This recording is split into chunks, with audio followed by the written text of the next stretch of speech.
Okey, jadi kita terus kepada topik seterusnya berkenaan dengan dalil qadar. Maka selepas daripada ini, sama ada saya menyebut perkataan qada ataupun qadar, ia membawa erti yang sama. Ia membawa erti qada dan qadar, dan kita terus fokus kepada perbincangan kita tentang dalil al-qadar ataupun al-qada. Terdapat dalil dalam Al-Quran dan juga dalil daripada As-Sunnah. Banyak hadis-hadis Nabi SAW, apatah lagi ayat-ayat Al-Quran yang menjelaskan kepada kita tentang al-qada dan juga al-qadar. Sidang hadirin, tuan-tuan dan puan-puan sekalian. Pertama kita lihat dalil daripada Al-Quran. Kita berkumpul di sini, saya nak cerita bagi tuan-tuan dan puan-puan sekalian. Kita berkumpul di sini untuk mendengar kalamullah dan perkataan Rasulnya serta ulasan para sahabah radhiyallahu anhum ajma'in. Ini matlamat kita. Maka setiap fakta yang kita sebut hendaklah disusuli dengan dalil-dalil, nas-nas, sama ada daripada Al-Quran ataupun hadis-hadis Nabi, berdasarkan kefahaman para sahabat. Maka tidak ketinggalan juga, walaupun perkara ini merupakan perkara yang asas, basic, dalil daripada Al-Quran, dalil daripada As-Sunnah. Benda ini very basic.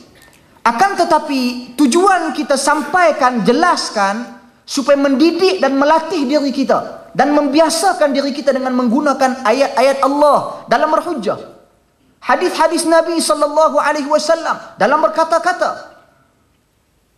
Sidang hadirin, tuan-tuan dan puan-puan sekalian, sekarang ini alhamdulillah kita sudah terbiasa dengan Al-Quran dan kita sudah terbiasa dengan hadis-hadis Nabi. Tetapi permasalahan yang berlaku di dalam masyarakat kita pada hari ini, apa yang mereka lakukan?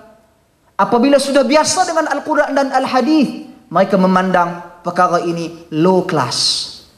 Low class. Apa cakap Quran hadis, jadi satu perkara biasa yang tidak ada keindahan apabila mendengarnya.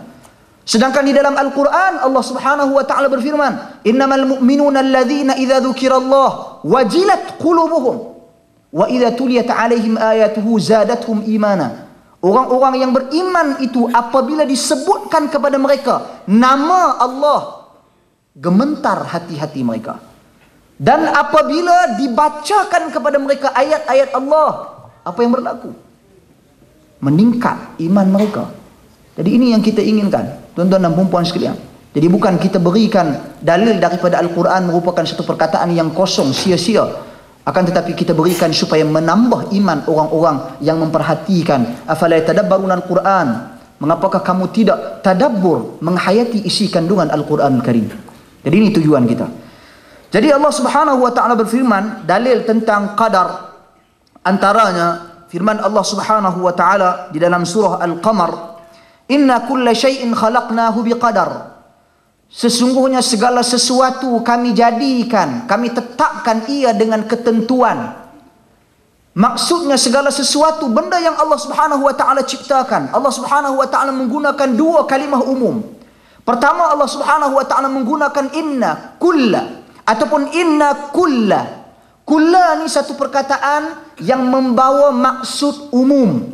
Semua, tidak ada pengecualian. Kecuali sebahagian kecil daripada ulama-ulama tafsir dan sebahagian kecil daripada fuqaha, ulama-ulama fiqh, yang menyatakan bahawasanya kadangkala al-kul datang dengan erti sebahagian.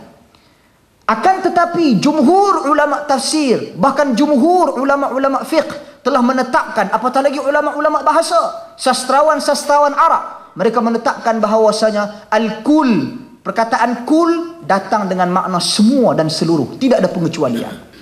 Jadi semua benda, semua perkara, syai'in. Kemudian Allah menggunakan perkataan yang kedua, syai'.